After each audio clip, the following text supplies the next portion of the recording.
everyone, and happy almost summer is here. The heat is on. All I'm wearing this ridiculously thick jacket and it's so warm outside. I have another video of what I eat in a day plant-based. FYI, I don't always eat plant-based, but I try to eat mostly plant-based, organic, healthy food. So if you want to see what I rustled up this time around, don't go anywhere and stay tuned for the video. So we have our strawberry banana smoothie.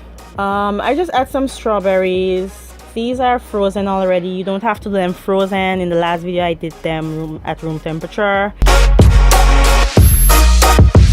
I have my avocado, of course. Today everything is frozen. That's ginger. I already have a little piece in there, so I'm not going to put any more. And we have some tomato. I literally had to stuff these contents into the cup because they were so hard.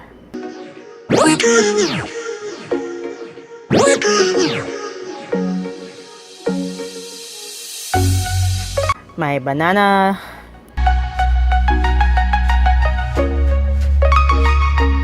Lemon juice, of course.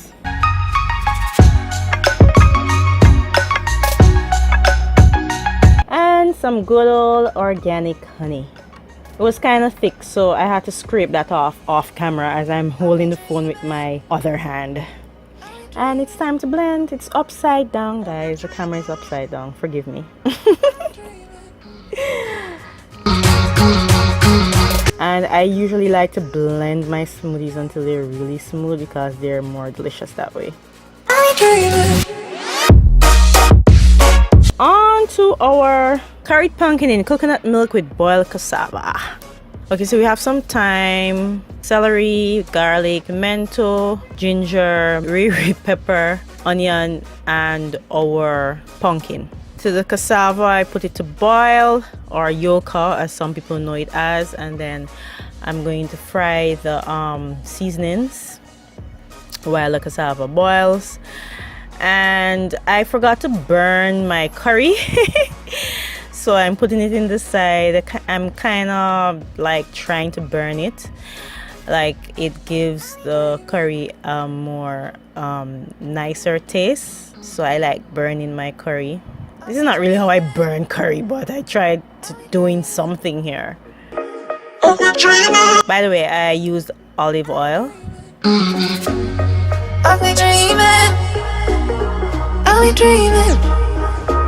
I just let it cook for a little bit.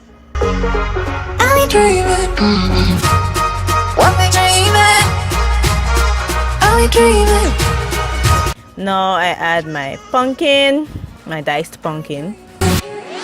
And I have some frozen leftover coconut milk. I cover it and I left it to melt. And now I'm adding my jeera or my cumin. And I don't remember what that other Indian, I think that's amchar masala or something like that. So I'll leave everything in the description box down below. I stir. Add some salt, and I actually put it to cook until it became this consistency, and I serve. It's quick and easy. Okay, so for the salad, this is some honey. That honey just wouldn't come off. Apple cider vinegar, about a teaspoon of it. And I put it in the microwave to melt, and then I come with my salad. I add, this is like some lettuce, carrots, and cucumber, and then I just mix it up in there, and I'll have my salad with my pumpkin and my boiled cassava. Now for the pumpkin rice, this is lunch. We have some onion, garlic, pepper, scallion, and celery, and this is some leftover pumpkin from the pumpkin that I did this morning. I actually grated it and put it to freeze. Okay, so some olive oil goes in the pan, and we're going to saute the seasonings. Now we're going to add our frozen pumpkin, or shredded, grated frozen pumpkin. our coconut milk, one entire tin of delicious coconut milk. And you basically leave it until it melts. I actually covered the pot, I didn't show that clip. I add a tin full of water, some sea salt, and the rice. I think it's about 2.5 cups of rice, parboiled rice. I mix and then I let it cook until it's soft to my liking. And then I serve with some diced avocado. Onto the spaghetti in tomato sauce.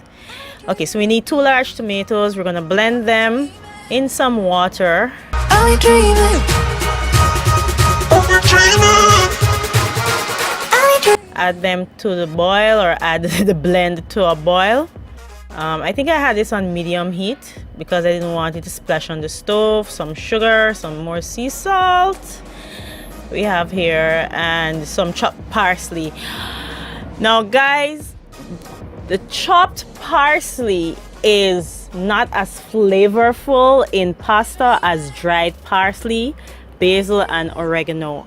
Usually I use dried parsley, basil, and oregano in all my pastas, but I didn't have any oregano or any basil. I just had like some dried parsley. So I was like, okay, so if I already have fresh parsley, why use dry parsley? And I totally regretted it.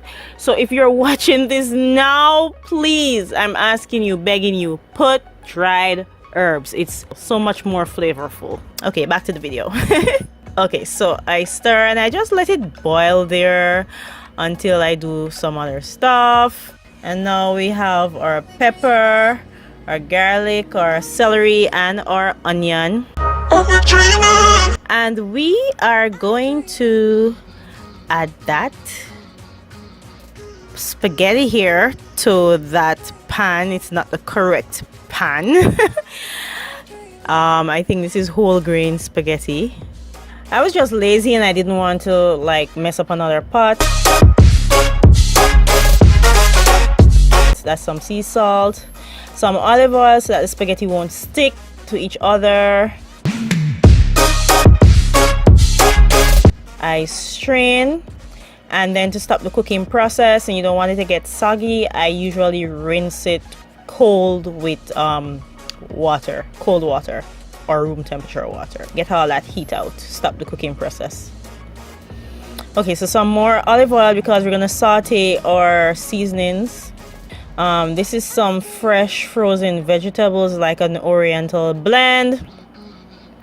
I'm gonna add that there. I think I had it on medium heat, and I usually take the knife to chop the broccoli some more. I don't know why they make the broccoli so humongous in this thing, but I hate humongous broccoli, so I just chop it to my liking, as small as I like it.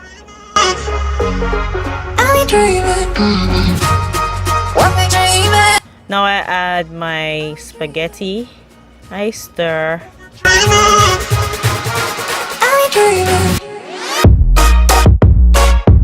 I add my tomato sauce.